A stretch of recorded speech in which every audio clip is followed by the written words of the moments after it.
मिलिए ट्यूबरकुलोसिस के मुखिया से, माइकोबैक्टीरियम ट्यूबरकुलोसिस नामक बैक्टीरिया।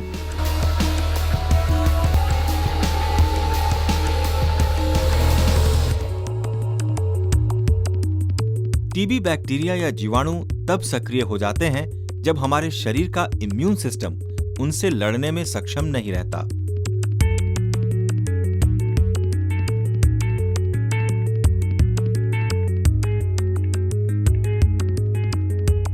ये किसी संक्रमित व्यक्ति के बोलने, खांसने या छींकने से हवा के द्वारा हमारे नाक में प्रवेश करते हैं।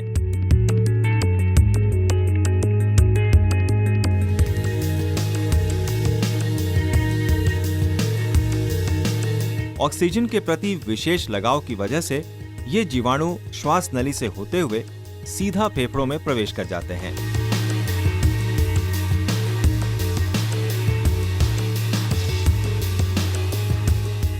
फेफड़ों में पहुंचते ही व्हाइट ब्लड सेल्स यानी सफेद रक्त कोशिकाओं के समूह का एक सदस्य मैक्रोफेजेस सेल्स पहली रक्षा पंक्ति के रूप में निकलते हैं।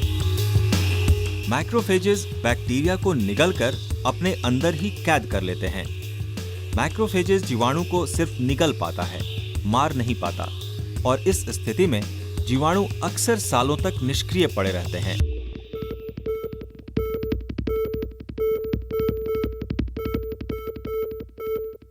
कुपोषण और अन्य अनहाइजेनिक परिस्थितियों में ये जीवाणु एक्टिव हो जाते हैं और मैक्रोफेजेस के अंदर पनपने या ग्रो करने लगते हैं। लगातार बढ़ते जीवाणु अंततः मैक्रोफेजेस को तोड़कर बाहर निकल आते हैं।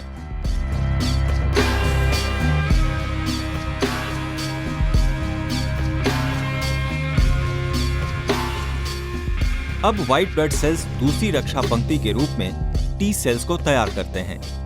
ये टी सेल्स जीवाणुओं वाले कई सारे मैक्रोफेजेस को घेर लेते हैं। इस घेराव को ट्यूबरकल्स कहते हैं। ट्यूबरकल्स के सेंटर में माइकोबैक्टीरियम से द्वंद्व युद्ध में मृत कोशिकाएं चीज जैसी सेमी सॉलिड रूप अख्तियार कर लेती हैं। इन्हें कैसिएशन नेक्रोसिस कहते हैं। कैसिएशन यानी चीज की तरह और नेक्रोसिस मतलब सेल्स और टिश्यूज की मृत्यु। ट्यूबरकल में एक्टिवेटेड मैक्रोफेजेस के अलावा कुछ इनएक्टिवेटेड और पुअरली एक्टिवेटेड मैक्रोफेजेस भी होते हैं। माइकोबैक्टीरियम ट्यूबरकुलोसिस या MTB निष्क्रिय मैक्रोफेजेस की मदद से बढ़ने लगते हैं। नतीजतन ट्यूबरकल्स का साइज भी बढ़ता जाता है। ये बढ़ता हुआ ट्यूबरकल ब्रोंकस को भेद सकने की क्षमता रखता है।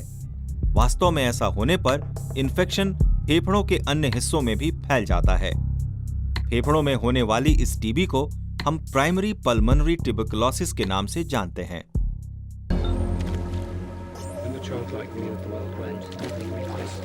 कमजोर इम्यून सिस्टम के कारण इन्फेक्टेड लंग्स से बैक्टीरिया रक्त द्वारा शरीर के अन्य हिस्सों में भी फैल सकता है।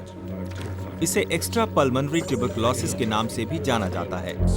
शरीर के जिस हिस्से में जीवाणु का प्रकोप ज्यादा होता है उसके अनुसार टीबी का नामकरण किया जाता है। जैसे ब्रेन और स्पाइनल कॉर्ड को कवर करने वाली मेनिंजेस मेम्ब्रेन में होने वाली ट्यूबरकुलोसिस, हड्डियों और जोड़ों में होने वाली बोन एंड जॉइंट टीबी, हमारे शरीर में हजारों की संख्या में मौजूद लिम्फ नोड में होने वाली ट्यूबरकुलोसिस ऑफ लिम्फ नोड्स, शरीर के एक से अधिक हिस्सों में होने वाली मल्टीपल ऑर्गन ट्यूबरकुलोसिस ही काम करती हैं और इन्फेक्शन को पूरी तरह मिटाने में मदद करती हैं।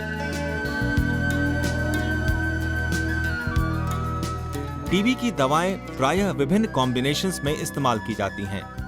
कोई भी दवा अकेले